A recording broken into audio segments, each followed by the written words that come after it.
At T-Mobile, our critical mission is providing unparalleled 5G coverage for when connectivity is mission critical. Introducing T-Priority, America's best 5G network experience for first responders, even in times of congestion. More capacity, faster speeds, better coverage. T-Priority from T-Mobile, built for tomorrow's emergencies, ready today. Discover more at t-priority.com. For qualifying organizations on eligible rate plans, coverage not available in some areas and may be impacted by emergencies. My dad works in B2B marketing. He came by my school for career day and said he was a big ROAS man. Then he told everyone how much he loved calculating his return on ad spend. My friends still laugh at me to this day. Not everyone gets B2B, but with LinkedIn, you'll be able to reach people who do. Get a $100 credit on your next ad campaign. Go to linkedin.com/results to claim your credit. That's linkedin.com/results. Terms and conditions apply. LinkedIn, the place to be.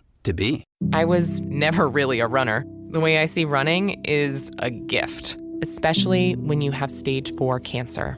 I'm Anne. I'm running the Boston Marathon, presented by Bank of America. I run for Dana-Farber Cancer Institute to give people like me a chance to thrive in life, even with cancer. Join Bank of America in helping Anne's cause. Give if you can at BofA.com/supportAnne. What would you like the power to do? References to charitable organizations is not an endorsement by Bank of America Corporation. Copyright 2025. Ryan Reynolds here from Mint Mobile. I don't know if you knew this, but anyone can get the same premium wireless for $15 a month plan that I've been enjoying. It's not just for celebrities. So do like I did and have one of your assistants switch you to Mint Mobile today. I'm told it's super easy to do at mintmobile.com/switch. Upfront payment of $45 for 3-month plan, equivalent to $15 per month required. Intro rate first 3 months only, then full price plan options available. Taxes and fees extra. See full terms at mintmobile.com.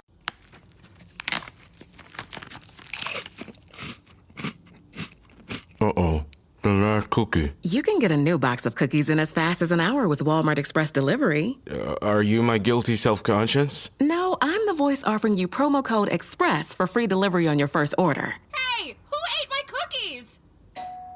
You mean, these cookies? Order now. Welcome to your Walmart. Promotion valid for first express delivery order. $50 minimum subject to availability. Restrictions apply.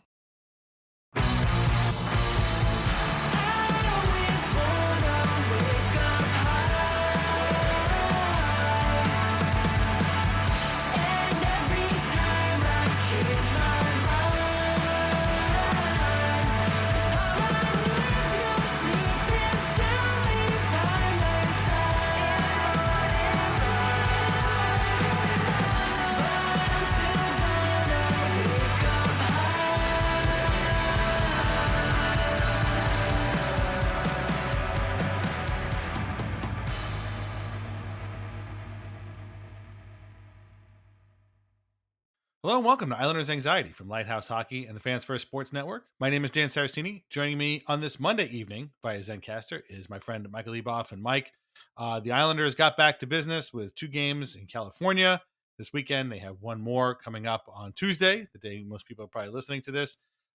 They did not look good in either of them, although they did come away with 1 win and 1 loss. And it did not bode well for the sort of post-Brock Nelson era of the Islanders. So I'll start with this. On a scale of 1 to 10, 1 being not very, 10 being extremely, how much did you regret staying up late to watch either of these 2 games against the Sharks and Ducks this weekend? I would say pretty close to a 10. I honestly, I wasn't even that upset about the Sharks game. I mean, it was pathetic start, and Sorokin was really good, but it happens, and they got the win, and that meant that the season was still alive for another game, another day, which was great. And I couldn't have been convinced that they were going to win that game against the Ducks. I found out from Butch Goring that it was daylight savings time the next day, and I was like, oh great, so they're traveling on this back-to-back, they're losing an hour's sleep, they're playing a young, hungry team that's been playing all right. They're going to lose, and so I tried to, savor as much of that that last 24 hours of the season being alive. Although who knows? Maybe if the Red Wings beat the Senators while we're recording this, and the Rangers lose to the Jets, and the Blue Jackets lose to the Devils, the season's back on for another hour before the Islanders play the Kings on Tuesday. But that Ducks game to me was that was the New York Islanders grabbing me by the the shoulders and shaking me and saying, "We tried to tell you this like 3 months ago, man. Right. We were obviously not going to get galvanized here." They looked hapless. They looked, kind of just playing out the string kind of team, and it really reminded me of the 2013-14 season, which was the Vanek year. Insane Thomas Vanek season, and the Islanders, when they traded Vanek away at the deadline, which was in its own complete circus, but just watching those games afterwards and being like, and at least at that point, like, they were young, it was like a young group, so they were playing towards something, but just watching them, and the last thing that seemed to matter to anybody on the ice was the final score. It was like they were just like clocking in at work and then clocking out. So that's what it felt like a little bit. And we've seen, of course, countless seasons like that. The 2021-22 Murphy's Law season for sure rings a bell there, and some other ones where like it's just there's just a game happening and it doesn't matter what the final score is to anybody. So get used to that, it seems.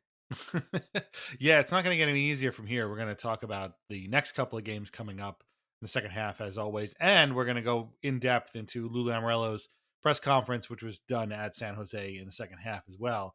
But these two games, although they did get a win, the 4-2 win against the Sharks on Saturday, they were both kind of cut from the same cloth. And if you had any kind of like ideas that, well, you know what, maybe they can still, I mean, obviously Lou Lamoriello thinks that they still have a shot at the playoffs, or else he wouldn't have given the press conference that he gave over the weekend. But if you were thinking like, well, you know what, I'll hang on here. I mean, why not? There's only 19 games left.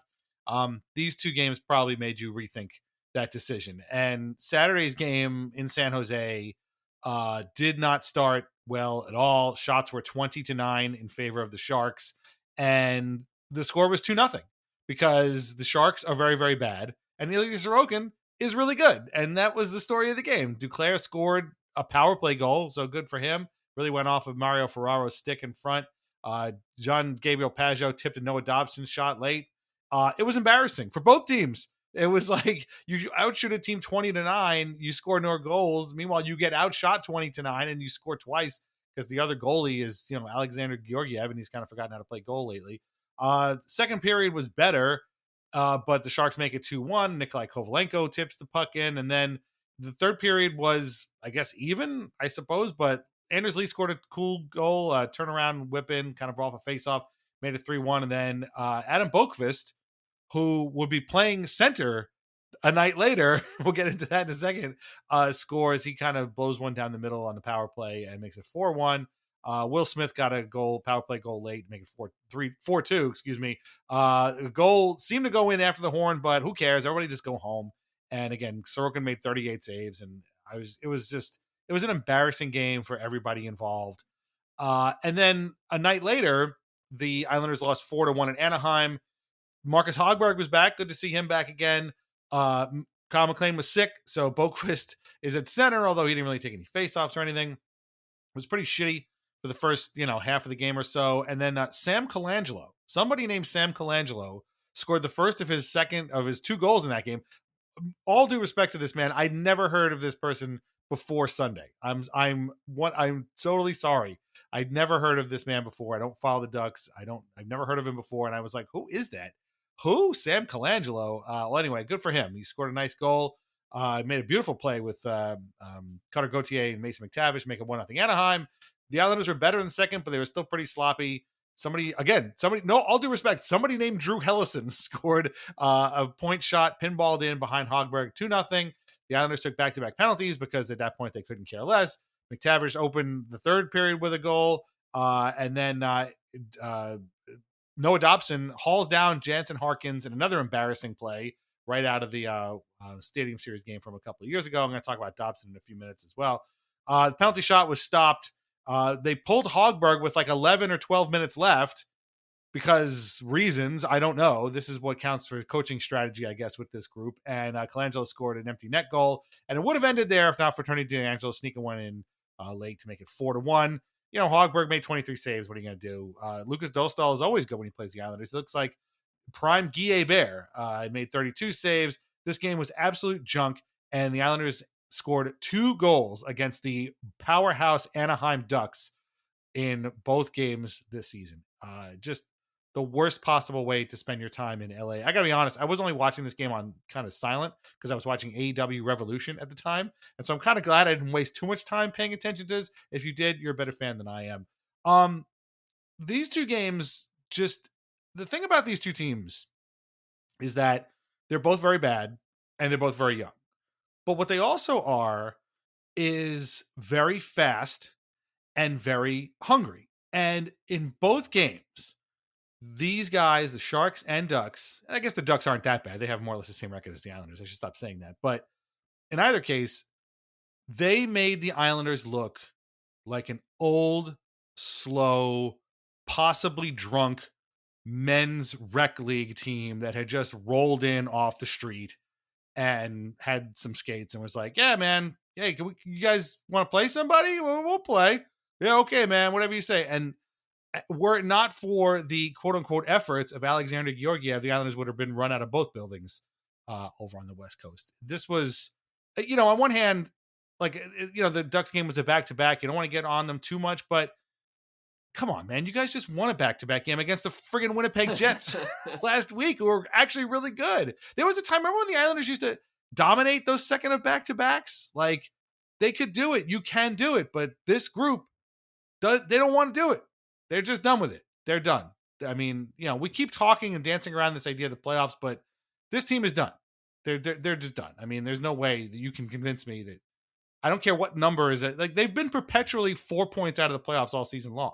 Like, sometimes it's 2, sometimes it's 6. Somebody wins, somebody loses. Oh, it's 4 now. They're not getting closer than 4 points out of the playoffs. That's probably where they'll end up, right? I feel that it's going to go in, complete nosedive mode soon. So it could be, but more than 4. There you go. As I always say, I am always among the last to give up on a season, just because the Islanders are, unfortunately, one of my most time-consuming hobbies. And once they're done, that means 7 months until October. But I am also not an idiot, and I know that I have to start getting my affairs in order to just go into like full Leafs hating mode and root for the Rangers to miss as well. And so I'm gearing up for the the Schadenfreude portion of the program, while simultaneously holding on as much hope as I possibly can. But you said it, like it when you watch those games, if you were watching, maybe you said, hey, it's late night, I'm gonna watch the Islanders with my significant other. Maybe they don't watch the Islanders, they don't watch hockey, but winding down, and you can turn on the game at 10 o'clock on a Saturday night, cozy night in, and say, hey, let's turn the Islander game on. And let's just assume that that person didn't know anything about the Islanders or Sharks, and you said, well, yeah, one of these teams is one of the worst teams that we've seen in years. They finished last place last year. They're going to do it this year. They've got a couple, bright spots, I guess, but they're terrible. They're going to either finish last or second to last this season, and they did so last year. And you say, well, which one do you think it is? It's definitely not the one in turquoise, because they're just flying around the ice. Right. The team in white, orange, and blue, they don't really seem like they know what they're doing. And I would agree. And I had a lot when we spoke. We did a whole episode on the Brock Nelson trade that we recorded on Friday night. So if you're wondering where our thoughts are on that, that's where that is, and you can get caught up to speed. But what we didn't really talk about was the after effects of a trade like that, because I'd much rather not try to guess and just see what happens and then react to it and try to fit it into how it affects my life. And what I saw was kind of what I was expecting, though, that this is a team that they just haven't seen anything like that before. At least in this like iteration, as we joked about, the biggest name to be traded off the Islanders, out of the Islanders organization at the trade deadline. So not the Beauvillier trade, but at the trade deadline was AJ Greer. So like it's just not this team's MO to lose someone like that. And I knew I felt it in my bones that they weren't going to be the dead cat bounce kind of team where something like that inspires them. You see it sometimes. A team sells off some bodies. I think the Capitals did it last year, right? They traded away some players and they just kept going and trying and playing hard and scrapping for every possible point. Like this team hasn't really scrapped for anything. There's food on the floor and they just look at it and they're like, I'm hungry, but I'm not that hungry. And that's what I expected here. And that's what it is. And if you think about the season now, we're 60 something games in, 20 games left or so. Mercifully, can kind of see the finish line.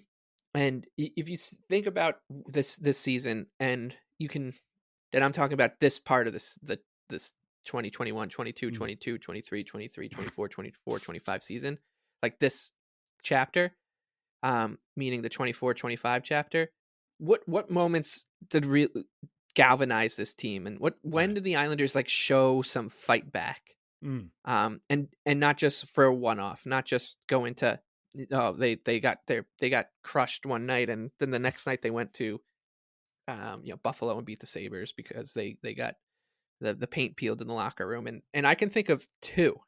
I can only think of two situations where they did that. One was when they were just they had a calamity of injuries on the blue line, and they were just bringing strangers off the street to play, right? Perunovic and D'Angelo, Boquist. That and then you can kind of throw Mark Gatcomb's arrival, which was the same time. So it was that infusion of new blood was really like the big one. That was like the big time that they showed some fight. And the other one was they had just lost 5 of 6 in the beginning of December. They lost. They just completely no-showed against the Kraken. Right. And then they had a really tough back-to-back against the Hurricanes and the Senators. Yeah. Yes. And they like won those 2 games kind of against the odds, and I was like, yeah, that's one of the moments, but that lasted 2 games. So like there's been one where it was, there was a good month stretch there where they looked like a competent hockey team from the beginning of January when they went to Boston and to the end of January when they beat the Lightning. And that's the one I was referring to with like Gatcomb and the defenseman. And then the only other one I could think of was that little back-to-back. So this team just they never had any kind of fighting spirit. As high school cheerleader, like holding up a placard, as that sounds like, show us your spirit, Isles. They didn't do that. So why would they do it after Brock Nelson got traded? That's 100% true. When you asked that question, I was going to say January. Like that's the only time they showed any spirit. I feel like I'm probably giving them too much credit for winning 2 games in a row, but I felt like those games, they were stirring at least, but it was 2 games. Yeah. Well, because I was thinking really in January, like you had they lost to the Senators and Flyers pretty badly. They got shut out by the Senators and then they lost to the Flyers. And that was really where the drums started beating for this season is done. Like there's no coming back from this. They've been terrible through October, November, December. They started January with, they had those 3 wins, but now it's right back to the losing and it's just going to end. But then they just won out the rest of the month. They beat the Sharks, beat the Blue Jackets, beat the Flyers again, beat the Hurricanes, beat the Avalanche, beat the Flyers again. I mean, I guess they played the Flyers 3 times, which probably helps. They beat the Lightning in overtime, remember? Then they lost to the Panthers on the back-to-back, and we were like, oh, okay, that's understandable. We get that. They beat the Golden Knights coming back, and then they had the back-to-back in Winnipeg and Minnesota, lost both of them. But then it was like, all right, well, you're going into the Four Nations break, and take some time off. You did a good job getting back into this thing, and then hopefully you guys can keep that momentum when you come out of the break. And they did not. They lost to the Stars, they lost to the Rangers, they beat the Bruins, but ultimately they got to where they are now, which is, again, 4 points out of the playoffs. And that could change depending on what happens in this Red Wings Senators game, which is obviously somebody's going to win, and it's going to push them even further back. And it's funny that you bring this up, because I was thinking about this while watching these two shitty, California games. And that is that we've talked a lot about what is this team's identity? Who are they? How would you describe them? What kind of style do they play? And it's taken me a while, and I think I've hit upon this version of the Islanders' identity. And their identity is team that is given a chance to make a positive statement and then pisses all over itself. Because that is 100% what they have done every single time, going back to last season. Remember? I mean, right. they lost, I think, Waz's first game, right? It's like, okay, they won a couple. They won that game in overtime against the remember they had a game against the Stars and a game against the Knights, and they played terribly against Dallas, but won in overtime. And they played great against Vegas and then lost it by the skin of their teeth. Then they went to Montreal, got completely face planted there, right? And then they kind of alternated wins and losses for a while. They go to the Stadium Series game. They have this 3-goal lead, I guess, in the third period or whatever it was. And then they completely shit themselves, And from that point on, they've just they righted themselves enough at the end of that year to make the playoffs. But then the playoffs start, and before in the blink of an eye, it's 3-0 Carolina. And then they get an overtime win courtesy of Robert Bortuzzo and Matt Barzal, and then the series is over. So this is a team that is constantly given opportunities to be like, okay, here, show us what you guys can do with this. Show us your spirit, what you just said. And then they just throw it away. Yeah. And they just don't care. And again, listen, had they won both these games, would they be in a playoff spot? No. But come on, man. It's the Ducks. You can't manage more than 1 goal against the Anaheim Ducks. I don't understand. Yep. They played that game as if they didn't even want to be there. And it's I don't know. Do you not have enough time in Disneyland the day before? I don't know. You were here a couple of days early, right? I don't know. It was really demoralizing. And again, like you said, it reminded me of much worse seasons where guys just really didn't seem to really care that much. Even those guys cared more than these guys seem to care. Yeah, it's get ready to watch Rob Davison flipping pucks and on net, and Dean McAmmond is here for some reason. It's get ready for those kind of nights. And I think that the game, you put it perfectly, that the Islanders, we keep giving them, they keep winning enough, almost by accident, to give themselves a real chance to. This is the linchpin win. This is the season changing win. This is where the kind of tides of the season change, and they go on their playoff push for real. And there was we didn't really even talk about it. There was no game that felt like that more than the Rangers game on the 3rd, a week ago tonight. And they had just won back-to-back games. They beat the Bruins. They beat the Predators. That halted a 4-game losing streak where basically had they lost either one of those games against Boston or Nashville, the season once again was over. But they still needed to find a way to get some points against the Rangers, a team that they haven't beaten this season. They keep losing to. They haven't won at Madison Square Garden since 2022. Were you aware of that? No. Really? No. Yeah. For so many years, they won there all the time. Exactly. And now it's just the complete opposite. Oh, my God. I think it's 7 or 8 in a row that they've lost there. And the Rangers had just beat them 5-1 in the game where they said they played well. So there's this laundry list of reasons why this team should be motivated.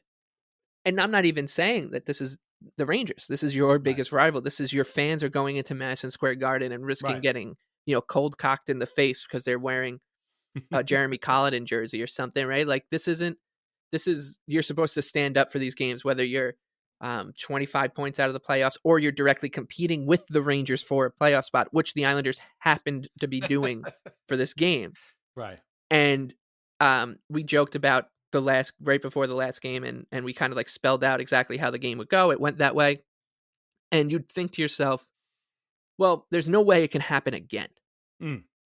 And the reason I would say that is because even if there was a bad bounce, and spoiler alert, there was an enormously bad, one that I will never forget and still makes me so mad bounce. At least the team would show some sort of fight. They won't be as they won't have a sulk like they did against the Rangers when Johnny Brodzinski was like alley-ooping pucks into the net off of Scott Perunovich's backside. And we haven't seen Scott Perunovich since, which doesn't make much sense to me. But no, the Islanders, the game is following the same exact script as that one for the first 8 or 9 minutes. Islanders playing well, kind of pushing play. They look fast. They look determined. And then Will Cooley headers a puck in. Headers it. And I think it was Kyle Palmieri. Like the camera flashed to an Islander right afterwards, and he had a look on his face that just told me everything. I was like, oh, they're done. Like this team is absolutely not going to be able to come back from this. They could play this game for 3 more weeks, and the Islanders won't score 1 goal to get this game tied 1-1. Right. And it was really upsetting to know that, because this was the game you had to fight back in. You not only was the Rangers, you were competing with them. You're an MSG, the whole thing. You're, but also it was trade deadline week. It was the beginning of trade deadline week. Hey, you want that number 29 guy and 21 to stick around, win this game, and we can talk about it. And they couldn't even conjure up enough of an effort for that. Like when you fall flat in that situation, why would I ever believe that you would get up for a game against the Ducks on a back-to-back, even though it still is a must-win game for you? I don't have that faith in you at all. And as soon as the Ducks got on the board, you knew it was over. And that kind of malaise is contagious. That it's almost as if they all look around and they see the first guy to quit on a game. They're like, he's out, I'm out. And it just goes and goes and goes. And they look like they sulk through the rest of the game. And that's how, and it sucks, because it's just, it makes for a terrible product to watch. And it makes you feel kind of just bad generally. And as you said, like they've had so many instances where they've had chances to do this, to win that game, that pivotal game, to turn the season around. And every time they get the opportunity, it just, it is like womp, womp, womp. And to the point where it almost feels like they're doing it on purpose. Like, do you guys really want to play again in April? Like, do you want to stick around keep playing for a couple more weeks? Right. So I mean, that's not been fun lately. Like it feels like that. And you, as you said, you turn on another game, you turn on a Sharks game or a Ducks game. Those teams aren't making the playoffs. You turn on any other team that's even, or teams that are fighting for it, and you're like, these guys are fighting. Like they're damn, like the Red Wings might not be winning right now, but I'm watching a lot of Red Wings games because I'm the biggest loser on the planet, and I'm scoreboard watching still. And I'm like, well, at least that team it looks like a team that's trying to win a hockey game, and they're leaving it all on the ice. That has happened very few times this season. Yeah. So it certainly didn't happen against the Ducks, and it certainly didn't happen in the win against the Sharks. So it's it's really kind of a frustrating situation. They take every game that has like a built-in excuse, they gladly take it. But every game that has like a built-in motivational factor, they send it back to the kitchen. No, it's true. And this, I've never even seen this. Again, you talked before about those older teams. They tried harder than these guys are, and it's just, I don't know. I don't know. And we keep hearing about how tight they are and how close knit they are and how much they love each other. And like, I don't see it. I just don't. I'm watching that. I mean, I watched that Sharks game and was just mortified. Like, I was just like, what is even happening out here? These guys who, again, I had not heard of half of these guys. Like, I just didn't know who they were. I knew Celebrini, I knew Smith, Ferraro, a couple of other guys. Georgiev, obviously, we know from his time with the Rangers. I didn't know a lot of these guys. And all of a sudden, they're just like running circles around the Islanders. And it's not because I think those guys are that good. It's just that the Islanders are so slow.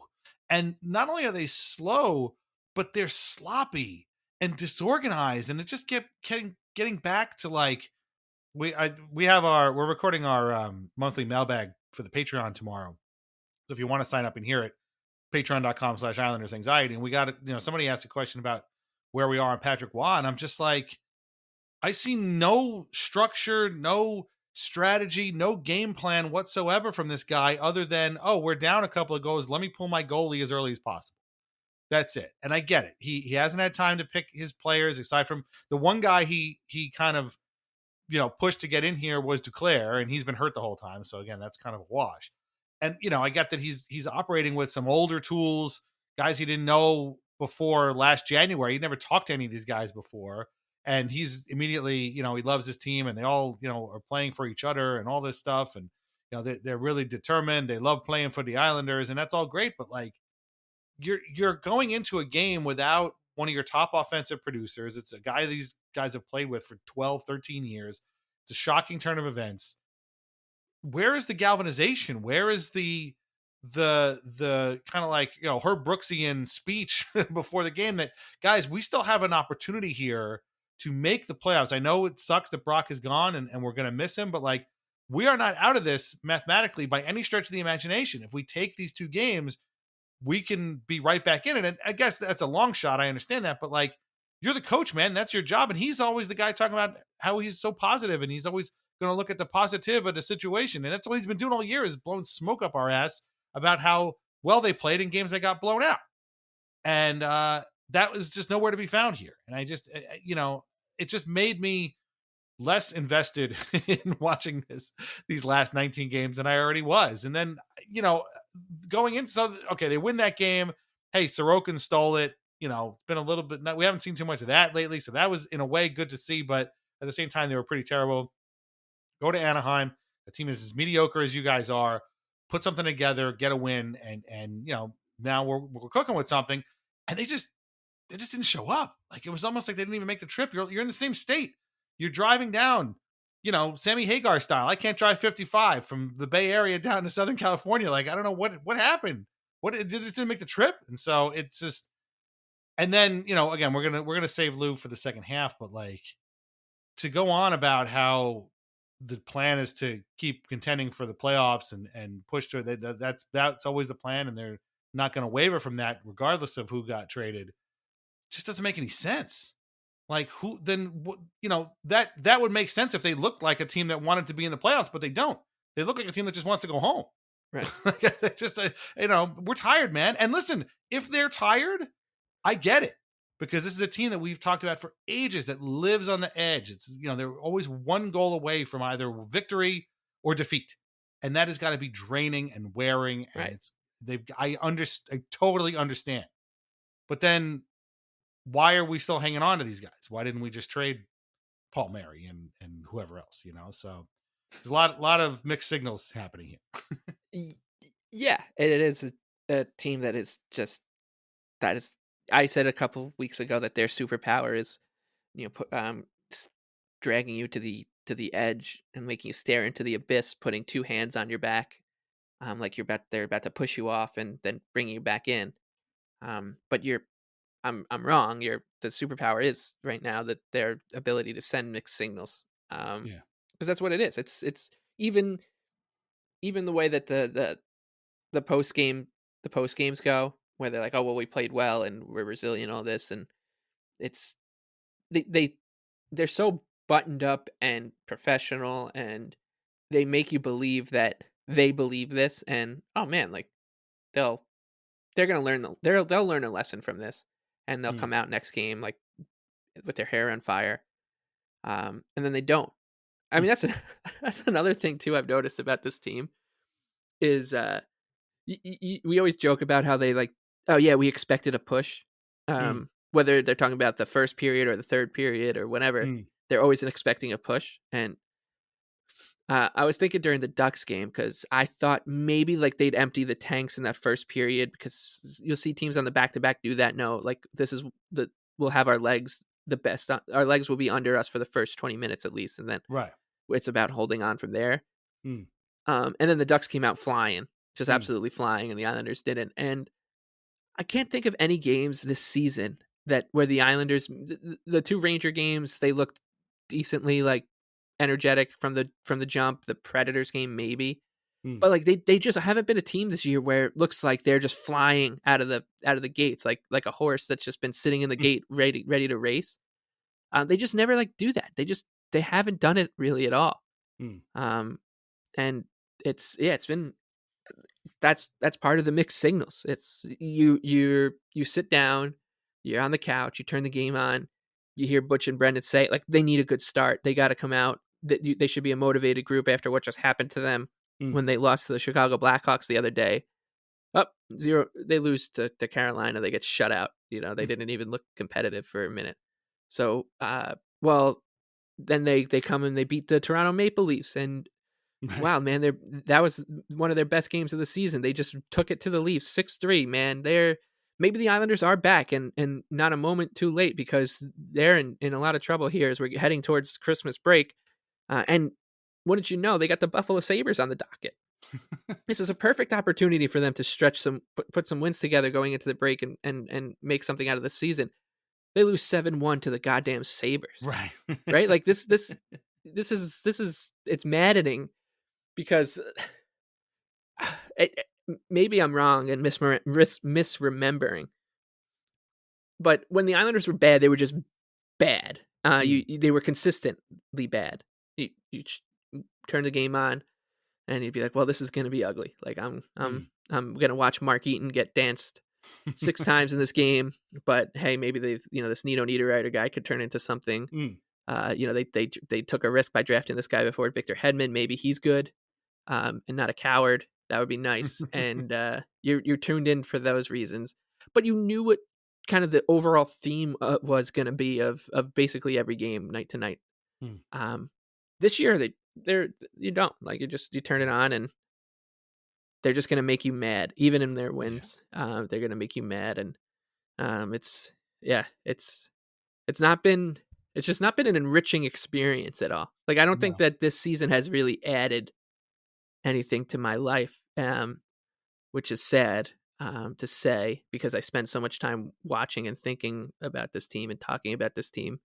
But that's kind of how it's gone. It's just been very like soul sucking. Yeah. What I would give for just like them to have a stretch where they're playing really well or something, and then they have like a heartbreaking loss in the middle of it, and just be like, damn, that was like I'm not even talking about that Panthers game, but like I would love to have my heart broken by a goal again, and not just a exasperation because someone just headed a puck in for the Rangers. Well, I would love for them to play a game like they meant it.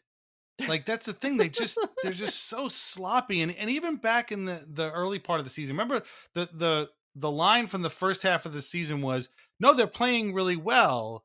They're just not getting the results.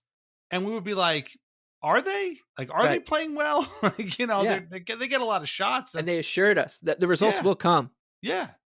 And it just never materialized. And I don't want to put all of this on him, but Dobson was hurt. He came back. It's been 2 games. I have no idea how fully healthy he is or anything, but that play he made on Harkins last night, where he hooked him and then he gave up the penalty shot. The Islanders were on the power play. I should mention that. And Harkins gets what looks like going to be a shorthanded breakaway.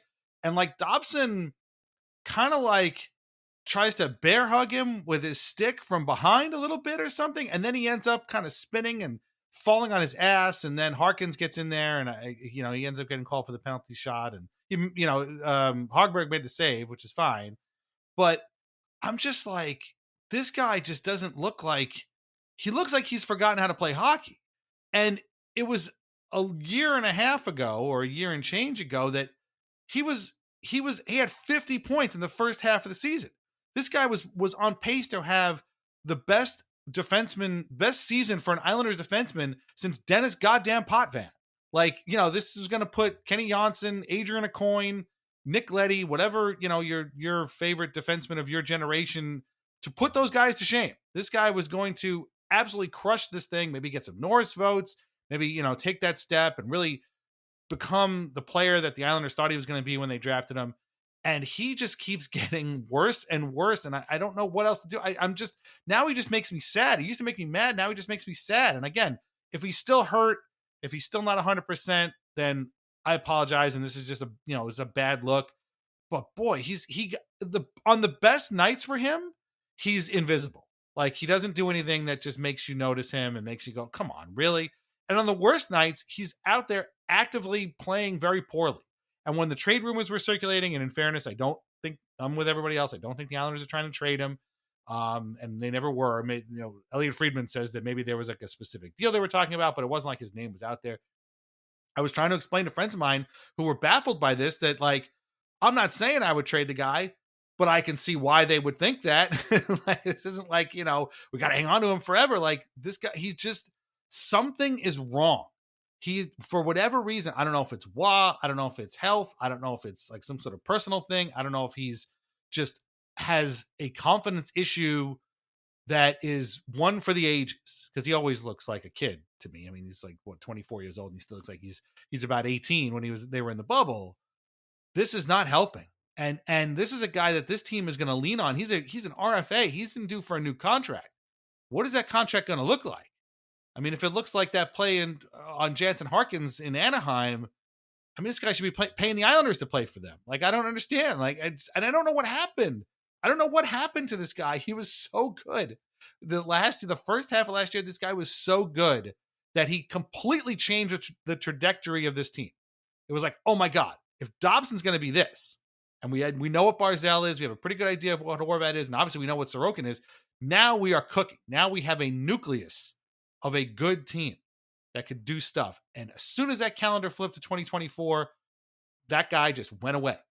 And again, right around the time they fired their coach and hired a new coach. So that's my only guess, because I don't know. I'm not in on this guy's brain, but this is a real problem. And like, this was a guy, because if you add a 70-point defenseman to this core, now you've got something. You've got pieces here that are pretty good. But if it's just a bunch of dudes kind of hanging around, they did a piece on Ryan Pollock, and it was a very cute and very well done piece. And he seems like a lovely dude from a very small town in Manitoba, and that's great. And they showed him like using that big slap shot in junior. And I joked with you, I was like, that's the last time that slap shot actually went in for a goal. Like, that's we haven't seen that in years here. So, they're still looking for that thing. And I don't know, man. I want Noah Dobson to work out. I want him to be a key cog for this team going forward. But boy, oh boy, it's been a long time since he had a game that made you go, damn, that was a good game. Good for you, man. That was really good. It's been a long time. Too long. Yeah. You know what the issue is? Like, because he was okay against the Sharks. I thought again, I didn't notice him. He had one shift where he made like a great play, and I was like, oh, that's great. And then it made me, like you said, it kind of made you sad, because I was like, well, I just saw it. I just saw what I used to see from you during your 3-month prime. So that's the problem, is that Dobson kind of tipped his hand and showed us his ceiling. But it wasn't even like a 3-season thing. It was a couple months, and he was so goddamn good. He was so good. And the jokes were great. It was like a lot of fun. It was a fun story, because he had blocked everyone on Twitter.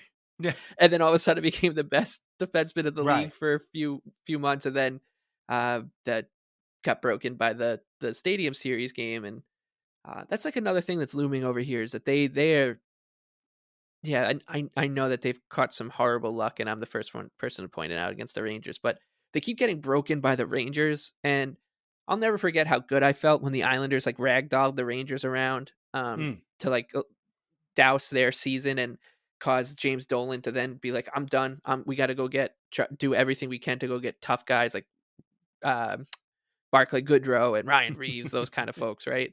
And I'm like, the Islanders did this to them, and that made me feel so good. And now, you can kind of hear them. The Ranger fans don't pick up on this kind of stuff, so I guess we're in the clear. But if I was a Ranger fan, I would be like, wow, we're causing the Islanders to death spiral here, and they wouldn't be all that wrong. But Dobson, he's part of it. Like, if we're not, the thing is, like, you're not asking Noah Dobson to be Brian Straight. We used to always say Brian Straight had a good game because you didn't think about Brian Straight or read about Brian Straight after a game. We're paying Noah Dobson and rooting and hoping for Noah Dobson to be that guy that we saw. And so he's not even coming close to that. And I think that's why everyone feels this way about him. We're just so frustrated that, yeah, man, like you can have a night where you are Brian Straight on his best night. But that's not what you're here for. You're not here to be the number 6 guy who sometimes eats popcorn in the press box. You're here to be the number 1 guy, the guy that we're building around. And it's just not shown up enough this season at all. And it's just like another kind of mixed signal from the team that, like you said, that we are. This is our number 1 defenseman. They built the team around that, right? They built this team around Dobson. Perhaps with Pelech, him and Pelech have good numbers together. To be like that their number 1 pair, let Pulock and Mayfield kind of age gracefully down to like just pure defenseman roles, one of them, and Romanov anchor the second pair. And that's the point.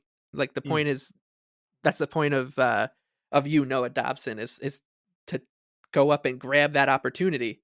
But like the team, he just sends it back to the kitchen. He's like, no. Right. I want to be Brian Straight.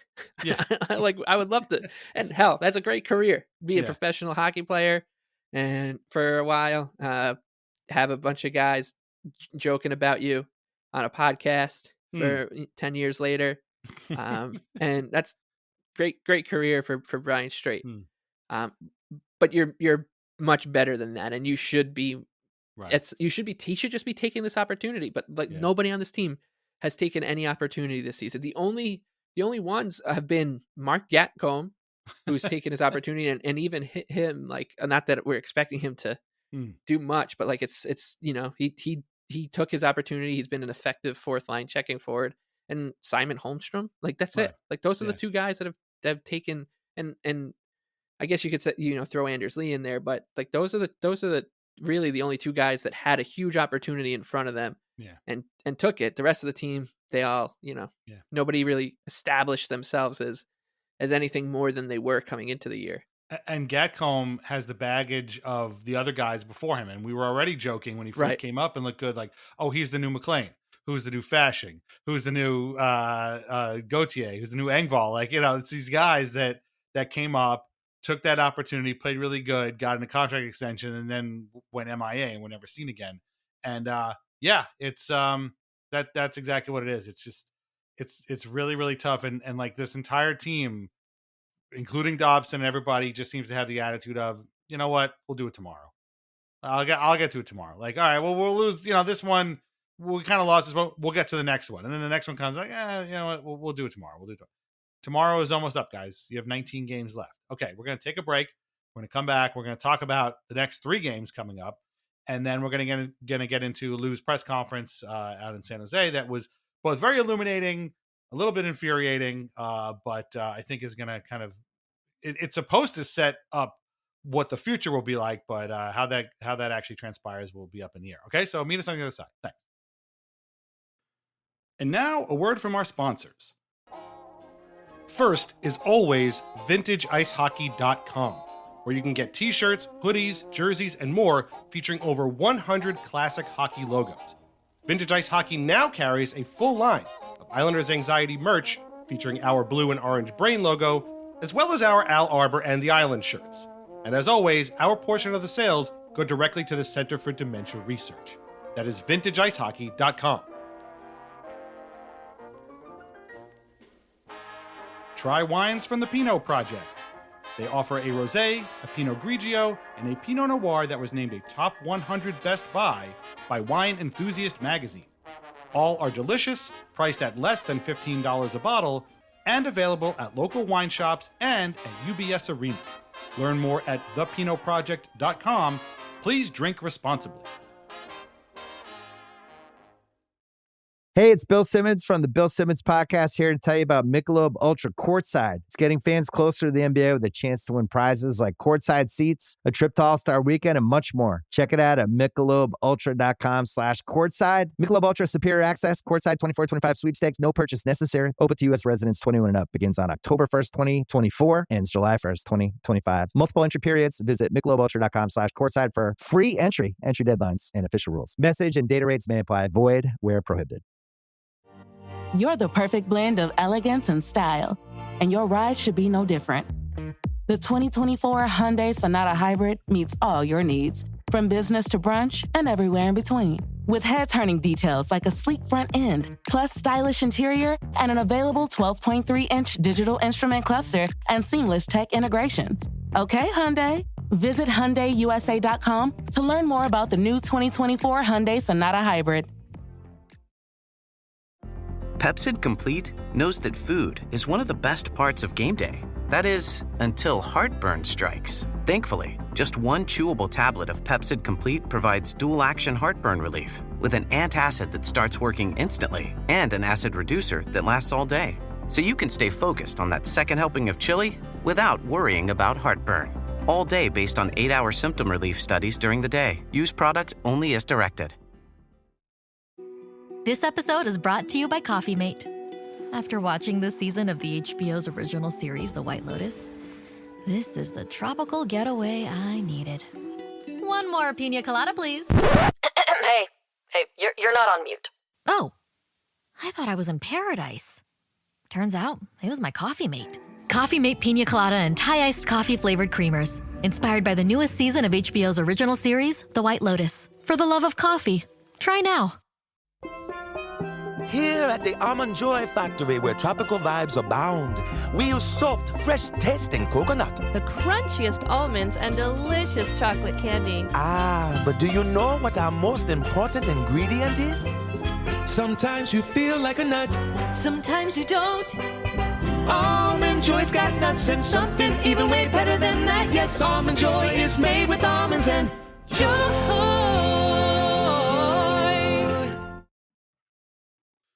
Okay, so we talked about barely the last two games in California. There's one more happening. It is Tuesday night, the night you're probably listening to this, at 10:30 in LA at Crypto.com Arena, formerly known as Staples Center. So it's going to be a late night, which sucks.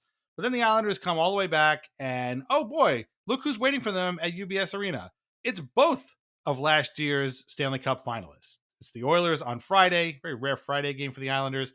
And then on Sunday night, not a matinee game, it is, in fact, the Florida Panthers. Quick note is we are, again, going to be recording next Monday because the Islanders are playing Sunday night. So this the next episode will also come out on Tuesday, which they also have a game, but we'll get into that when we get into it.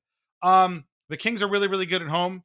Remember last year, the Kings were really, really good on the road, and then they lost at UBS Arena for the first time that season. Here they are really, really good at home, and it's highly, highly doubtful that the Islanders will break that streak, but I guess weird shit happens. The Oilers lost to Buffalo tonight, like literally just moments ago as we're recording this. So I guess that's a glimmer of hope, but the Panthers, who just traded for Brad Marchand, obviously won't have him or Matthew Tkachuk in the lineup on Sunday. That won't matter because these guys are gearing up for, potentially Stanley Cup number 2 in a row. And so they're going to look at the Islanders as a bug to be squashed, I'm sure. Of these 3 games, which do you think would be maybe the most likely for the Islanders to get a win in? I don't expect them to win any of them, but if you had to pick one that they would probably win, which one would it be? Well, I'll pick the one that would make the least sense, and that would be tomorrow night against the Kings. So True. Yeah, I'll just go with that one. Right. Because that's, seems to be their MO too, which is I've done this a few times this season only to be roped back in, but there's no way I'm letting myself watch this game tomorrow night. Just that I would want people to call my loved ones if I come back here on Sunday and say that I watched that game, because that's abhorrent behavior on my part. And so I'm looking forward to not watching that one. And if that one goes the way I expected, I probably will do my best not to watch the Florida or Edmonton game either. And Hmm. it is appropriate that they're going to take on this little gauntlet now, because this team needs just to have to. You said squash like a bug. It needs to be squashed like a bug. Leave no doubt, please. Right. Kings, Oilers, Panthers, please leave no doubt, because if you leave any doubt, I am not strong enough not to circle the wagons around that doubt and get ready for a stretch of schedule where they play Pittsburgh, Montreal, Calgary, Columbus, Vancouver. 5 very winnable games, 4 of them at home, right on the other side of it. So if the Islanders show any bit of resiliency, that's their favorite word. This is a resilient group. Yeah. Is it? I know that's the thing. No, they're not. Why? Because they show up every day. That's their job. Like I would say you guys are just lying to us. You're not resilient. You're at least your play hasn't shown it. But yeah, because if they do show some resiliency and score a scalp against the Kings and maybe split the Oilers Florida little 2-step, like the schedule does open up for them, and I will absolutely take the bait because I am a huge loser. I'm not resilient when it comes to this team. So yeah, I that's really all I got to say about those 3 games. As I said, I'm trying my best just to wash myself of caring about the rest of the season and just go into full hater mode here into the trenches with the rest of the Leafs haters and Ranger haters, and just go look at the season through that lens, which would be a relief, honestly. Yeah. The only thing that's going to suck about this is that, the Kings and Panthers games are going to be like tree falling in a forest stuff. They're going to happen. Nobody's going to care. They're each team has a media contingent smaller than the Islanders. So, I mean, one person's going to write about each of those games, and that's about it. With the Oilers, somebody at Sportsnet, even if the Islanders win that game, they're going to use it as some sort of like referendum on where the Oilers are before their cup final. If they lose, it's like, are they really one of the best teams in the West? If they win and they win big, it's like, wow, can you believe how good the Oilers are coming into the playoffs here, even though it's just the Islanders and anybody can beat them apparently. So that's going to kind of really suck. But fortunately, it's on a Friday, so I won't be at work bored and like trolling Sportsnet reading that kind of stuff. So we'll see how that end up being a Friday game. I have absolutely no idea. I wonder if they're somewhere else on Saturday. I wonder if they're at the Rangers on Saturday for like Hockey Night in Canada or something like that. But in any event, those are the next 3 games. I'm sure we will give them the exact amount of attention we gave the last 2. And then next week, yeah, like Mike said, the Penguins, Canadians, Flames, and Blue Jackets after that. So we got a lot of stuff happening here. And none of it's really good. Again, we're not going to get into the conversation of like the Islanders are better off losing these games. Obviously they are. But again, as we've said many times, it's not in our DNA to root for them to lose games. And I mean, at this point, I don't even know if there's even anything they could do to really help themselves in a, lottery situation. They're all kind of bunched up, and I still feel like they'll all probably end up with more or less the same points. All these sort of Eastern Conference also rans are all going to kind of end up in the same place, and at that point it'll be up to the lottery gods. But I'm not ready to have that conversation. I just want this team to look like a team, look like a real team that has been coached and has a game plan and wants to win a game. Like that would be kind of a real plus for me. Okay, on that note, we have Lou Lamoriello speaking to the media before the Sharks game. And if you haven't watched this, it's on the Islanders site. I highly recommend you check it out. It's actually, I thought, quite honest by Lou and in giving us kind of a look into his thought process of the trade deadline. However, I think the answers within aren't going to really satisfy everybody. And we could take this sort of step by step. Basically, what he said was that they don't like the word rebuild. They don't want to do the tear down thing. This is sort of a new thing that's come up in the last few years. And basically what he said was it's going to take 10 years for you to like rebuild and then build back up to something good. I guess he didn't really say what, and he's not wrong. I think I agree with that. You agree with that. We don't like the idea of the full tear down rebuild. Look at Buffalo, look at Ottawa. we don't want that sort of situation. And so we're in agreement there. So the idea is that they would retool, which is not a word he likes either, but it's better than rebuild, while also gathering prospects. And what he said about the trade for Nelson was that when he went into these trade negotiations with teams, they asked for that team's best prospect. And in the case of Nelson, when he wasn't going to sign, which he was going to do, they wanted to bring Brock Nelson back. I'm going to bring this up again in a second. They wanted to bring him back. But when it became clear that wasn't going to happen, they, were asked about him, and they asked for teams' top prospects, and the package they got from the Avalanche was really something that they were happy about because of what the hell's his name? I'm completely forgetting the guy's name. Because Callum Ritchie was the guy they identified as their best prospect. Now, when it comes to Kyle Palmieri, they were not offered teams' best prospects for him. It was more like a second-round pick and maybe some other prospect. And so they decided to keep him past the trade deadline with the idea of signing him too. So they were planning on signing both Nelson and Palmieri, and had both of those guys said yes, then they would have just signed them and there wouldn't have been any trades. And there wouldn't have been any top prospects from anybody. But instead, Nelson didn't want to sign and he got traded, and Palmieri is interested in signing. Lou's like, we'll see where that goes. What did you make of this part? This is right at the very beginning. This is the first minute of the thing. And on one hand, I get where he's coming from. I don't want a rebuild either. And I can see that they would want another team's top prospect. I get that. But this also raises an awful lot of questions. So I'm curious to see if maybe you had sort of the same questions on your mind that I had on mine after I heard this. What I thought was great was that, like you said, we've been saying for years, that the word rebuild is the idea of a rebuild in the NHL, as something that's been foisted on the Islanders from outside forces that don't want to see the Islanders, that have no skin in the game when it comes to the Islanders doing well. Like they just want the Islanders to just make up the numbers. Like, go do your little rebuild over there so we can kind of just leave you alone. Right. And it was really kind of satisfying to hear Lou Lamoriello say that, and then have a lot of people go, huh, it's an interesting way of thinking about it. Like, he doesn't want to rebuild. That's right. That's weird, because that's what everyone says to do. That's the only way you can win in this league. Like the Sabres and Red Wings and the Senators, and like they're winning all the time. So it's weird that the Sabres are going to be a wagon in 2 years. So that was nice. I did appreciate that. You know what else was nice about this press conference? Like you said, he was just kind of honest and explained like their thought process behind everything. Lou doesn't like he's so good at like choosing his words and timing as very carefully.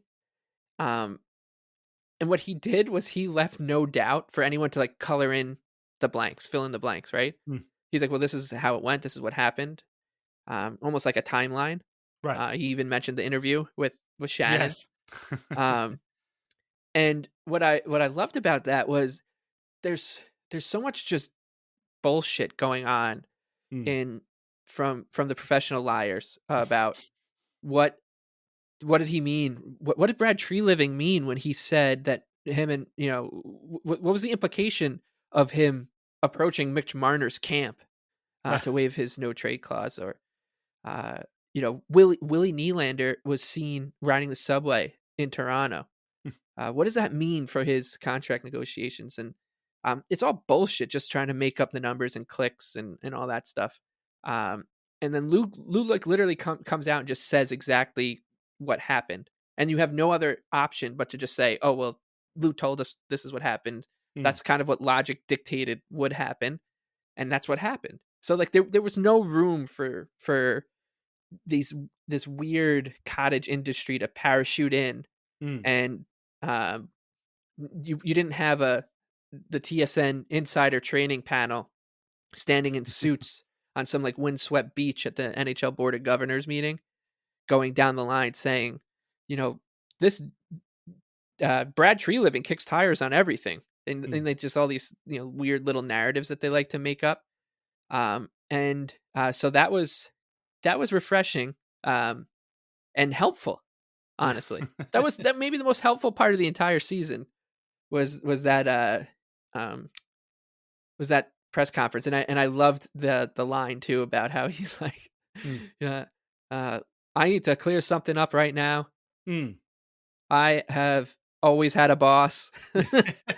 Whether it was John McMullen or George Steinbrenner. George Steinbrenner. He loves getting Steinbrenner in there. Oh, I love it. Yeah. I've always had a boss. I was the one thing, and this is quite hypocritical of me actually, but the one thing I will say too is he did talk like somebody who's planning on coming back next year. Oh yeah. No, that's been a big part of the whole thing. Yeah. So, hey, I want him around as long as possible because I just get such a kick out of him. And I say it all the time. You don't think he's running the team well on the personnel level? Be my guest. You can poke the holes in it. But I mean, that was an 82-year-old man who flew across the country on a business trip.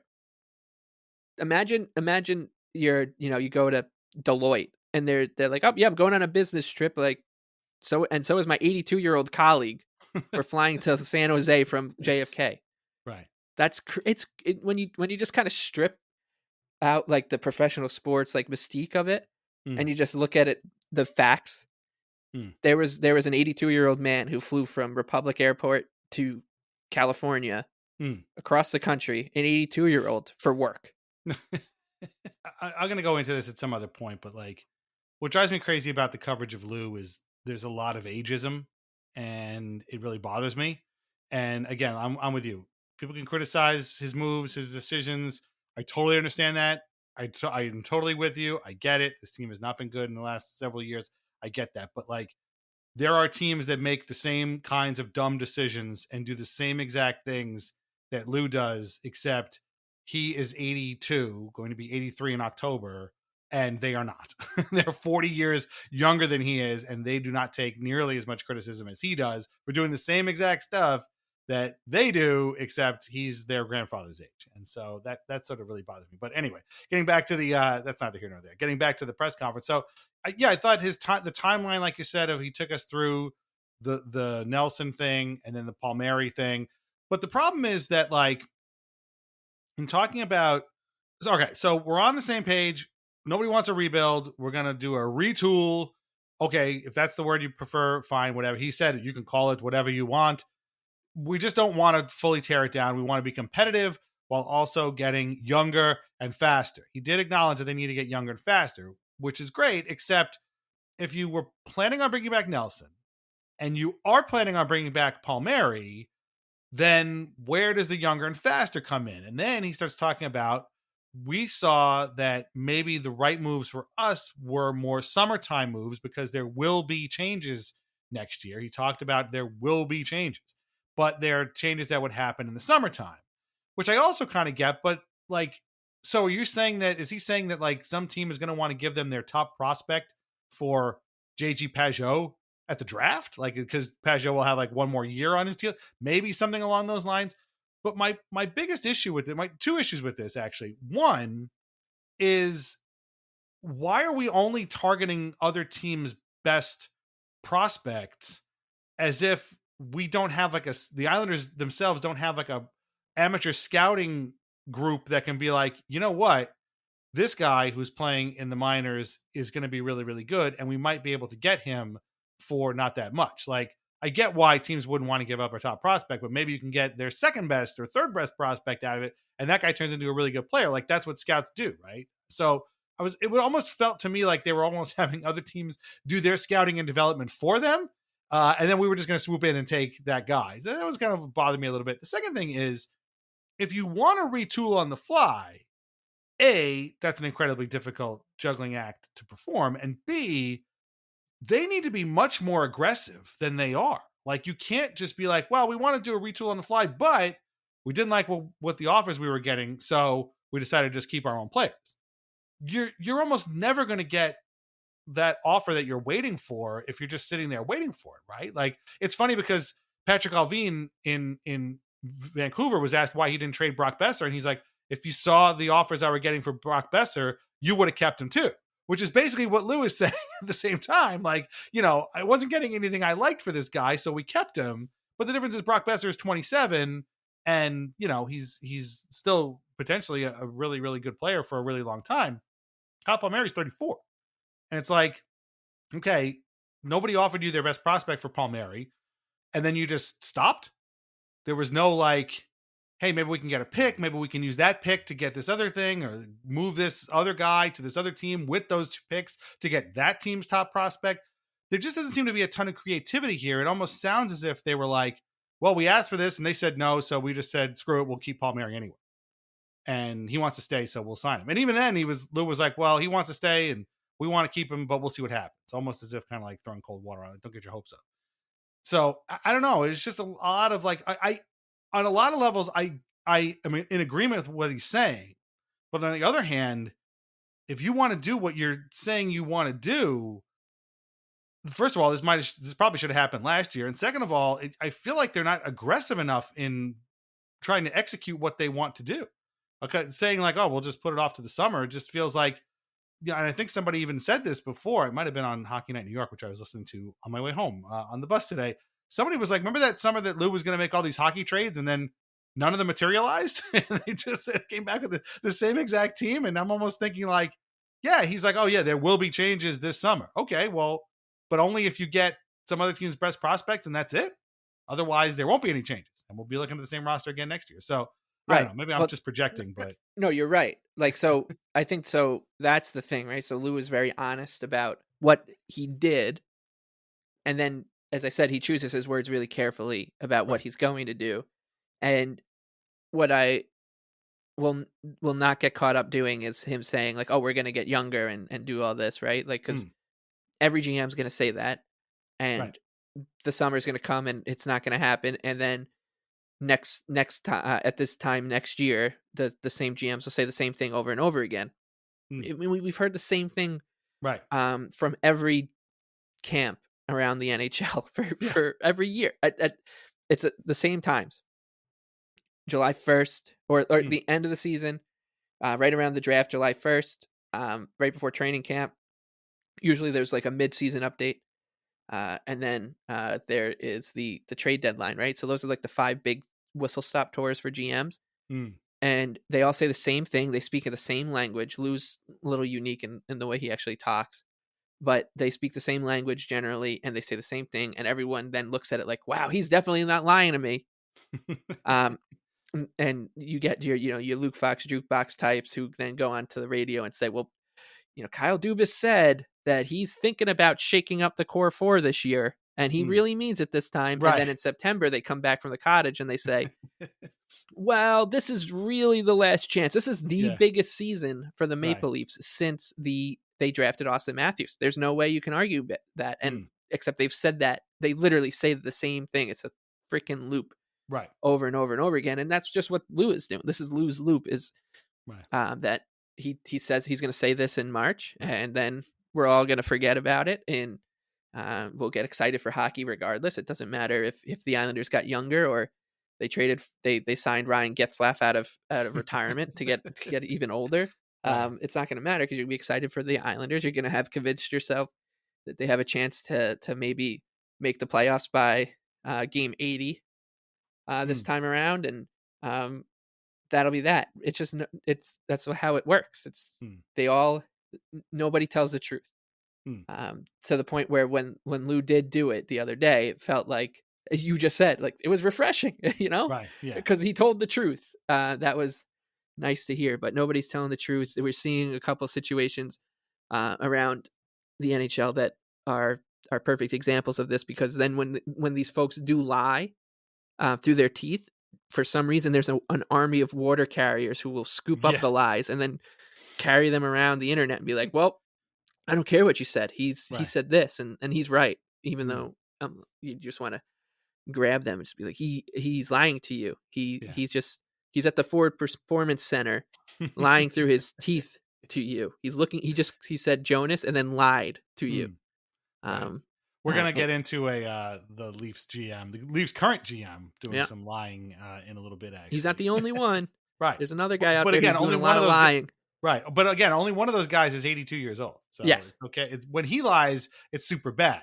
When the 40-year-old GM lies, he's just doing his job. And he's ruthless. Right. He's ruthless. Well, what is he supposed to do? Right. Exactly. A couple of other things from the press conference. Art Staple wrote something at The Athletic, which actually broke it down even further, which was really cool too. He talked about how it seems clear that Engvall and Mayfield could possibly be brought out, and they'll be paying them each for a decade, but it means that there would be some cap savings at the other end of it. He did also talk about Scott Malkin, who was in the building at San Jose, as I think we mentioned before. And there might be a reason for that. The reason is that a source had told Staple that he might be more hands-on than he's been in recent seasons, both with hockey operations and the team's business operation. Attendance hasn't been good this season. In sheer average numbers and percentage of capacity, Islanders rank in the bottom third in the NHL, and the prevailing sentiment of many diehards is that the team isn't doing enough to stave off irrelevance. I can't agree more with this. I totally do. And this is kind of like my final thought on the Lou press conference, in that he did acknowledge that they need to get younger and faster. Again, much like the rebuild thing, he is 100% right. How he plans on doing that while also re-signing the guys he wants to re-sign, I have absolutely no idea, but that we've covered already. This team doesn't just need to get younger and faster. It needs to get better, obviously. Maybe not make the playoffs in game 80 out of 82 better. I mean, like, make the playoffs in, game 60 something, or whatever the earliest you could possibly clinch a playoff spot is. Get really good so that you're not on the edge all the time. But the other thing is, this team needs to give people a reason to come to the building. That this team, and again, this goes back to what we were talking about in the first half again in these games against San Jose and Anaheim. What possible incentive, other than you already bought a ticket, does anybody have to come to any of these home games that are coming up against Edmonton and Florida? Again, those are the two Stanley Cup finalists. They might be this year's Stanley Cup finalists too. Who knows? The only reason an Islanders fan has to come to that game is because you already have a ticket, whether you're a season ticket holder or somebody gave you their tickets or they're cheap as hell on StubHub or whatever. That's not good.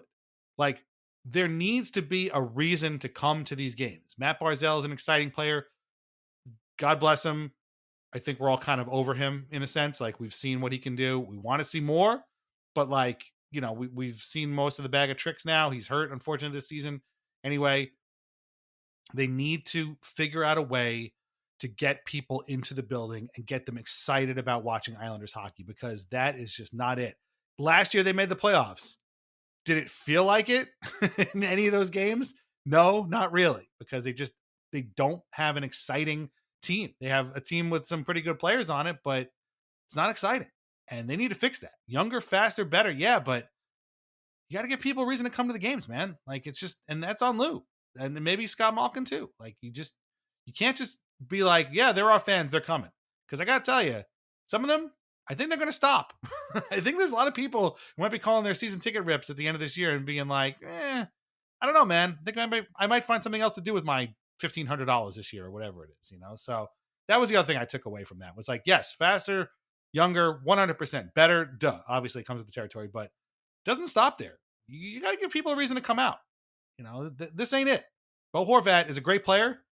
I don't know if he's bringing people out to the old arena to watch hockey, right? I mean, I don't think that's crazy to say that. I mean, League Two, these guys, they're good players, but Sorokin is a very good player. I don't know if he's people are leaving their house to be like, I'm going to go watch Ilya Sorokin tonight. Really? You are? Okay. Maybe if you're a goalie, I guess. I don't know. What did you think of that at all, or am I just? No, I didn't. But it's a great point, actually. Like, and I've thought it at times this year, which is that that we kept hearing, especially in the beginning of the year, that there's no way Lou's going to come back, and just wait till it hits the owners in the pockets. And we'd always joke, well, he's too, the owner, the main owner is too busy, like, opening up fancy retail malls. Lemon shop. Yeah, exactly. Like, he's got his own thing going on, and I guess after those shops open, he's that's done. What's next? Right. Like, I gotta go circle back and I guess get a little more hands on. But it's a great point. Like, who in their right mind, like, there's of course always reasons to be excited to go to a professional sports game, and especially if you have kids or whatever, but I'm not actively. I don't think there's many people who are actively even going to want to turn the game on soon. Like just turn it on TV. Right. So it's true, man. Like what, and this is part of the problem with playing out the string and why it sucks so much and why I do try to hold on to the season as long as I can, which is, like, I don't think it's particularly meaningful for any reason like, for these players to play like 20 games and be like, oh, well, they're all fighting for jobs for next year. Bullshit. Like they're not. Like this is what happens these last 20 games is very, I don't think it's going to impact what's going to happen in September. I mean, I don't remember anything like that, especially the last time they played out the string in that Murphy's Law season. I don't remember like anything that carried over into the next year. No. That like was like, well, he had a really good performance down the stretch. No. So now he's on the team or has a bigger role. I think it's like preseason. It's just those things because they're the only thing happening in front of your eyes at the moment. Like you try to make them into bigger deals than they are. Actually, I'll give you one that was, but it was Zach Parise, who was like 40 years old.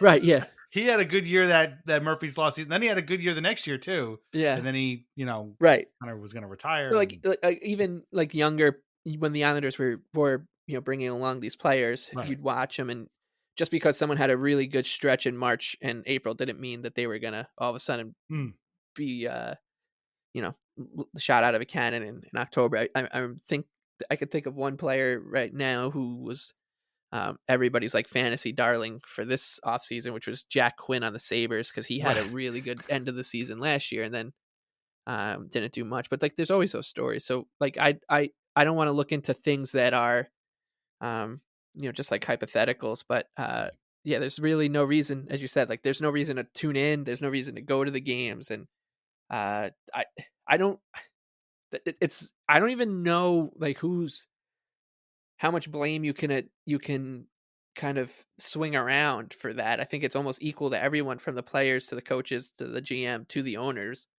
Because it felt like they were like, wow, we had those two magical, like us. We look back and we're like, man, those two Eastern Conference Finals runs were just the best. But do they think we were just going to hang our hats on that forever? I mean, we might, because the way this fan base is built. Like there was a long time where I hung my hat on a 7-game first round loss.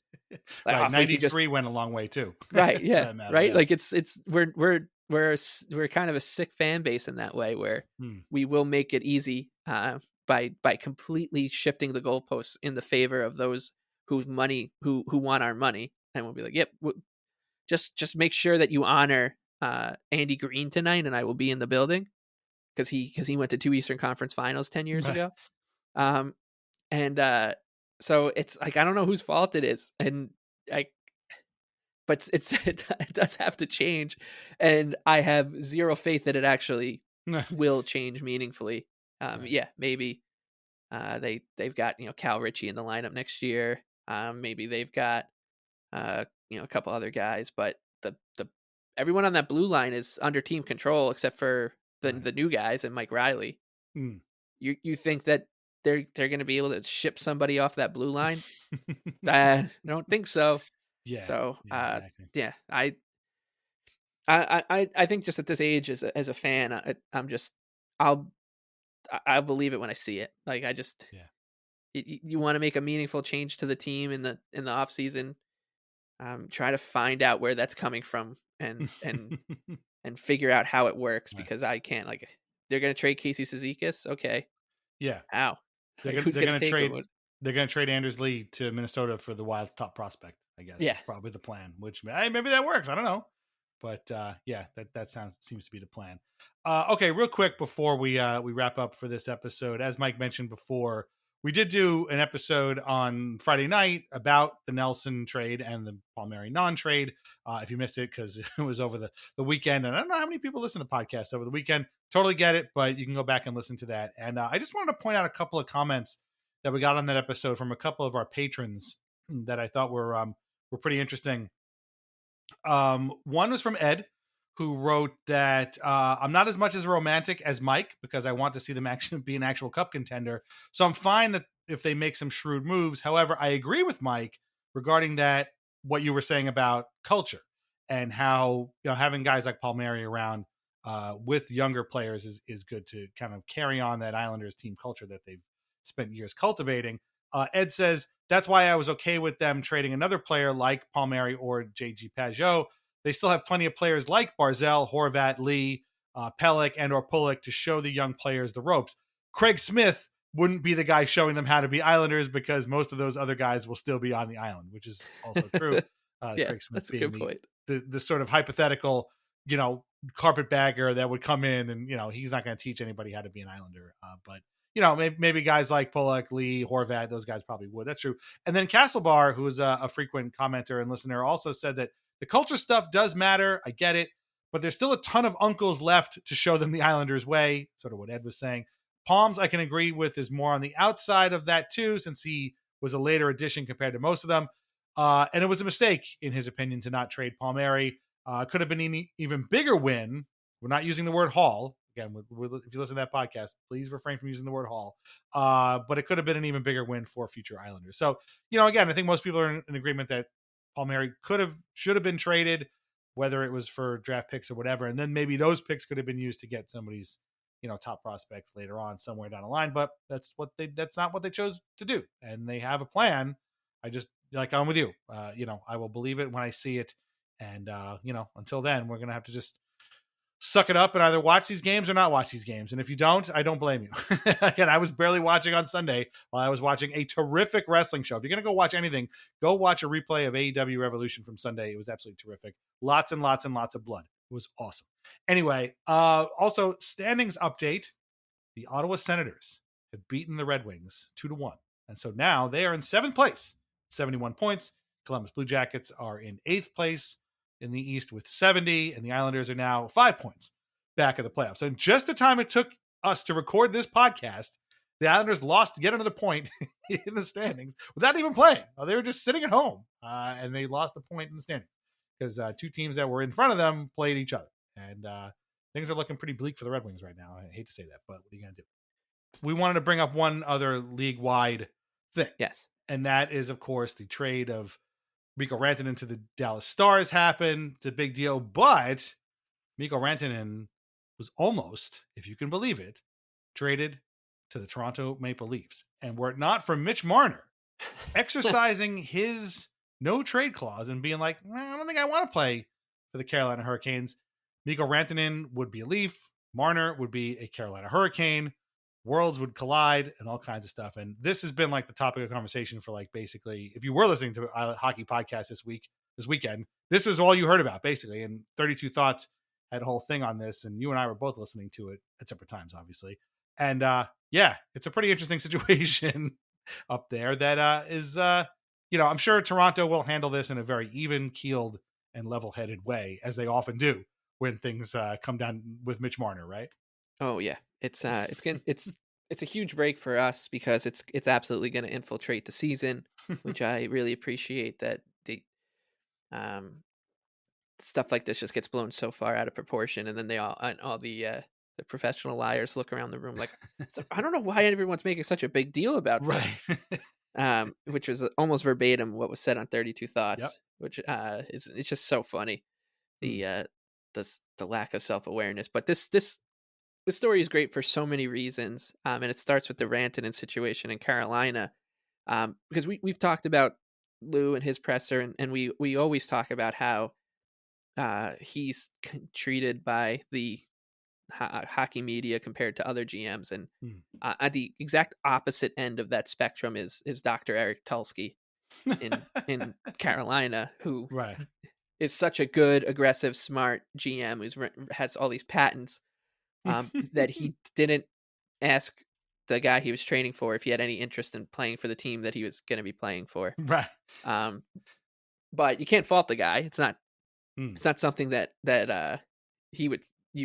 any other GM would do, right? Except for all 31 other ones. And it's been hilarious to watch the Tulsky Mafia come to this guy's aid. And I do want to bring up that there is a incredible in Instagram account or Instagram video by the Hurricanes from the day that they traded for Rantanen. Right. They kidnapped the hockey world's attention.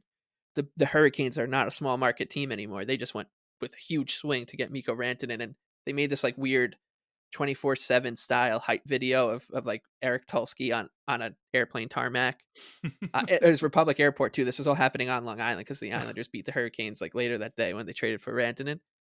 So he's like driving on the Southern State Parkway, and they haven't deleted the video yet, but the way they handle their social media, I'm sure that they will at some point. But it's a really refreshing watch now that this is all transpired, that this guy didn't find out if Mikko Rantanen had any interest in playing for the team that traded away one of their best players, which is one of the funniest parts of this whole saga. Is nobody's bringing up, they're like, well, he took a swing. Yeah, but he also gave up Martin Necas, who's like on pace for 100 points this season. Right. So like there's a lot more to it than just like, he didn't trade like a first round pick for Mikko Rantanen. He traded one of his best players. Right. And then today Rod Brendamore came out and like did an interview and basically said all of what we're saying, which is, they should have like checked to see if he had any interest in staying, because Rantanen showed up and said, I only want to play for 4 teams in the league, and you're not one of them, apparently. Ouch. I mean, even the guys that have left the Islanders, I don't think have ever said anything like that. And it's just, and if the Hurricanes weren't such an annoying, smarmy franchise with an owner who gets a free pass for being not the best guy, it seems, which is also really strange. He's the Jerry Jones of the NFL, yet he like has a dilapidated facilities and stuff. But have you seen what Jerry World looks like? I don't think it looks like the Lenovo Center's locker rooms. But so he also gets a pass for some reason because he's everyone's friend. It's like Brendan Moore also said that he's the best part of that interview was, so he goes through the Rantanen thing. It's like, yep, just like Martin Necas said, he's like, yeah, they probably should have found out if he wanted to play there before they traded for him. Right. Then Brendan Moore said that, and then Brendan Moore said, this isn't like the Jake Gensel situation. Had we given Jake Gensel the deal he wanted before it was too late, he would have signed here, which is another thing where I was like, can you imagine if Lou Lamoriello was like, yeah, we wanted to sign Ryan Smith to an extension, but we just didn't get him the deal in time. How was that helpful? Yeah, it's in fact, it's like a dereliction of duties, but nobody will say that, oh man, Eric Tulsky's really screwing this up because he doesn't seem to know what he's doing, but because he's too much of a sweetheart, I guess, to drag him through. But and then obviously now this spills into the Rantanen thing. It gets, the Marner thing, where it gets leaked by Nick Kyprios, tour de force from Kipper on I think it was Friday's Kipper and Bourne, where he kind of went through what he heard, and he was just on one and saying that they approached. It came out that they approached Marner, or that the Hurricanes were going to wanted to trade Rantanen to the Leafs, but they took the bigger package from the package like more from the Stars, and then it came out later that Marner gets asked to waive his no trade clause, which if you know the Mitch Marner story, you know that his dad, Paul Marner, he works with a lot of the media personalities, and so does his agent. But I guess this one leaked to probably from the team side, because people deduced that when Paul Marner or Mitch Marner's agent leaks stuff, it always goes to Darren Dreger. And this one went to Friedge first. Oh, okay. So everyone figured out that this was coming from the team side. So the team threw a grenade into their own locker room because Marner, is pissing them off so much with the contract negotiations.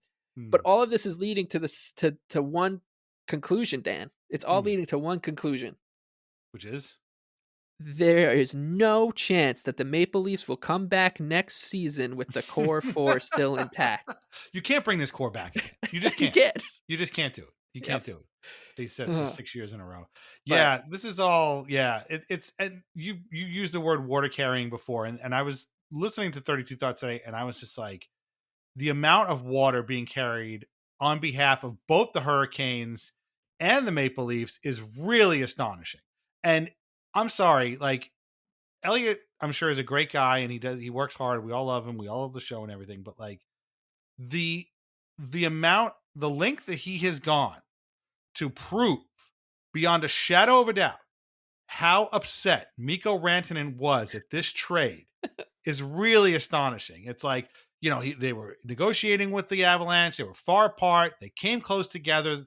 Rantanen thought they were going to find some common ground, and he was going to sign a contract and be an Avalanche for life. And the next thing you know, he gets traded. And he's very upset, and he can't believe it. He's shocked. He's in shock for 6 weeks. He's in shock to play 22 games he wore 3 different uniforms with the Hurricanes, home, road, and Whalers. Like, he's in shock the whole time. Like, you know what I find funny? We're going way long here. Sorry. But like, you know what I found out a few weeks ago that absolutely blew my mind? Only one player in the NBA right now has a no trade clause. Just one. And it's going to shock. It's Bradley Beal, who I believe is with Phoenix now. I'm not sure. He was with Washington for a long time. I apologize. I'm not sure where he was. He's it. Right. I'm pretty sure like LeBron James doesn't have a no trade clause. Obviously, Luka Doncic didn't have a no trade clause. Like, none of these guys, name them, Jason Tatum, whoever, none of these guys, Jimmy Butler, obviously, he probably would have waved to go wherever. Joel Embiid, none of these guys, Giannis, none of these guys have no trade clauses. They could all be traded anywhere. Somebody can show up tomorrow and on your favorite team, and you'd be like, well, how do you get here? Which is exactly what happened to Luka Doncic. I mean, the NHL, it feels like 75% of these guys have no trade clauses, and the Islanders are just as guilty as anybody else, right? Like, they got dudes. I mean, I think, doesn't Pierre Engvall have a modified no trade clause? Like, why? Why do these guys have no trade clauses? What is going on right now? And so I get it from like, Rantanen's point of view, like he didn't expect to get traded, but like, dude, you got traded. Like, that happens. It happens. You're a professional athlete. It happens. It sucks. But like, they thought you weren't going to sign, so they traded you. Like, They can do that. And the amount of like coddling that Frege in particular is giving this guy is almost like disturbing. Like, you gotta play the game, dude. Like, you still got a job to do. I don't know. It was really, and then of course the Tulsky thing. And the Tulsky Rantanen, and of course now the Marner War, which one of the great kind of subplots of this Marner thing was that he had a good Four Nations face-off thing, a moment like and I remember I think it was Luke Fox wrote this whole thing about how like he's been completely like mentally freed because of that. Like, that's the thing that's gonna get him to be a playoff performer now. Like, the baggage is gone. It's off his shoulders now, and it only took less than a month for everyone to just completely forget that they were talking about that, and now they're back to being like, well, he's brought this on himself by not taking the Maple Leafs deal. Here's what he tweeted to. Your mind is such a powerful thing. It can propel you to achieve incredible things, and it can really hinder you. On Mitch Marner's clutch moment in Boston, why it relates to Brad Marchand and how it might propel the player. And then a month later, it's this saga with Marner, where we said the quote is, "We're all aligned with Mitch, right?" The cone of silence cracked. The elephant in the room just grinded his feet on the couch, and the legacies of Brad Treliving and Mitch Marner are now intertwined, even if only one of them holds leverage. It took a month, so it's very Groundhog's Day. Like, these guys wake up and completely forget what happened the day before, then live the same thing over again, and it's just Anyways, Treliving was like at it. He didn't answer any questions. He was just like, "We are 1,000% behind Mitch." Except for, and somebody offers us Mikko Rantanen for me, and we're 1,000% going to put Mitch's ass on a plane and send him down to fucking Raleigh, right? Anyway, that was great. Yeah. It's and listen, if you were going to trade Rantanen for Marner, that's a hell of a trade, right? I mean, that's great, but like, it's just I don't want to get too far into this. Again, we have our mailbag coming up tomorrow. We've already got a couple of questions about Marner. I'll get into more of it then, but Matt Martin could be doing the Islanders the most unbelievable job. And he might end up being the most important Islander of all time.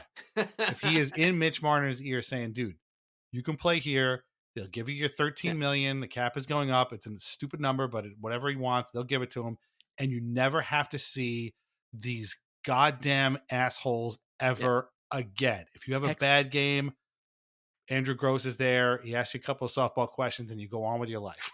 Right? Like, it's very simple. Yeah. They're all very nice people here. You could go to the beach. You could play golf. You never have to look. Luke Fox Jukebox, Jonas Siegel, James Myrtle, and Nick Kiprios, Elliot Freeman. None of these people, you will never, ever see them again. It will be like you don't exist. Yep. And you can just play and get paid a shitload of money. He should just be like, hey, you want to know what it's like on Long Island? Yeah. Text Bo and ask him how many times he's heard from Thomas Drance over the last 2 years. 100%. That's exactly what it is. Yeah, I mean, I don't know if Mitch Marner knows Bo Horvat, but he should get to know Bo Horvat because Bo knows, right? He knows what it's like, and he knows, it's just the West Coast versus East Coast. That's it. So I'm not saying that Marner is going to sign with the Islanders this summer. I'm just saying, I like to think that we have people on that is what I'm trying to say. So we'll have to see. But yeah, it's a wild one, and it's just going to get worse. And I think we could all only hope that this totally derails the Leaf season. Like, it really, really would go a long way towards making me feel a lot better. I know that's for sure. Yep. Okay, now we really truly need to stop because we've gone long. But yeah, Liz, you got 10. The game starts at 10:30 tonight, right? So we got plenty of time to watch. You could listen to this episode and still watch the new episode of The Real Housewives of Beverly Hills, and then watch the game. So you got plenty of time going on there. Also want to really quickly shout out our friend Brian Compton, who is taking part in the MS Walk Long Island, which is happening on May 17th. I'm going to put a link in at the podcast description at Lighthouse Hockey and at the Patreon. Please donate and support BComp in the Walk MS. We hope you're doing well, buddy. We're thinking of you, and we'll talk to you soon.